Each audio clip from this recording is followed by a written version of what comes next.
क्या आपने कभी ऐसा प्रेम देखा है जो राजा को सन्यासी बना दे? क्या होता है जब विश्वास टूटता है और प्रेम धोखे में बदल जाए? आज सुनिए राजा भरथरी और रानी पिंगला की अमर प्रेम कथा।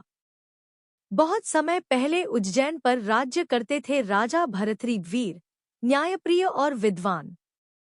उनके जीवन का सबसे सुंदर हिस्सा थी उनकी पत्नी रानी पिंगला। उनका प्रेम ऐसा था जैसे चांद और चांदनी, जैसे आत्मा और शरीर। एक दिन एक सिद्ध महात्मा दरबार में आए। उनके पास एक चमत्कारी फल था। उन्होंने कहा, यह फल जिसे भी खिला दिया जाए वह अमरता को प्राप्त कर लेगा। राजा ने आदरपूर्वक फल लिया, लेकिन अमरता का कोई मूल्य नहीं यदि वह प्रेम के बिना हो। राजा भरथरी ने विचार किया, मैं इस फल को अपनी रानी पिंगला को दूंगा, जिससे वह सदा जीवित रहे और मैं सदा उसका प्रेम पा सकूं। राजा ने वह फल रानी को दे दिया। रानी ने फल को आदर से लिया, लेकिन उसे स्वयं न खाकर अपने प्रिय सेठ के पास भेज दिया, एक व्यक्ति जिससे वह गुप्त प्रेम करती थी। यह जानकर राजा भरथरी का दिल टूट गया। उन्हें लगा कि जिसे उन्होंने अपना सब कुछ समझा वह उनके प्रति सच्ची नहीं थी। उन्होंने गुप्तचरों से जांच करवाई और सत्य सामने आ गया। राजा भरथरी का हृदय रो पड़ा। वे क्रोध में नहीं थे, लेकिन गहरे दुख में डूब गए। उन्होंने सोचा, यदि यह संसार इतना छलपूर्ण है तो इस जीवन का क्या मूल्य। उन्हें जीवन में पहली बार संसार की नश्वरता का बोध हुआ।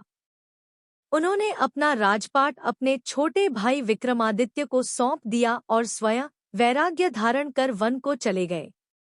वहां उन्होंने तपस्या की, ध्यान लगाया और संत बन गए। कहा जाता है कि उन्होंने बाद में संस्कृत में वैराग्य शतक जैसी महान रचनाएं कीं, जो आज भी ज्ञान के अमूल्य ग्रंथ माने जाते हैं। राजा भरथरी की कहानी हमें सिखाती है कि जीवन में प्रेम महान होता है, लेकिन जब प्रेम में विश्वास टूटता है तो आत्मा भी टूट सकती है।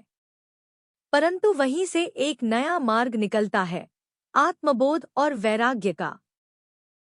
उन्होंने दुख को ज्ञान में बदला और संसार को यह संदेश दिया कि सच्चा सुख न तो सत्ता में है और न सौंदर्य में, बल्कि आत्मज्ञान में है। सच्चा प्रेम विश्वास पर टिका होता है। धोखा सबसे बड़ा घाव देता है, पर वही आत्मबोध का द्वार भी खोल सकता है। सत्ता, प्रेम और सौंदर्य नश्वर है, लेकिन आत्मा अमर है। वैराग्य केवल त्याग नहीं, एक उच्च अवस्था है जिसमें मनुष्य सत्य को देखता है। ये कहानी हमें सिखाती है कि प्रेम अगर सच्चा हो तो जीवन को स्वर्ग बना सकता है, लेकिन यदि उसमें धोखा हो तो वही प्रेम इंसान को भगवान की ओर मोड़ सकता है। अगर आपको ये कथा पसंद आई हो तो लाइक करें, सब्सक्राइब करें और कमेंट करके बताएं, क्या आपने कभी ऐसा प्रेम या ऐसा त्याग देखा है?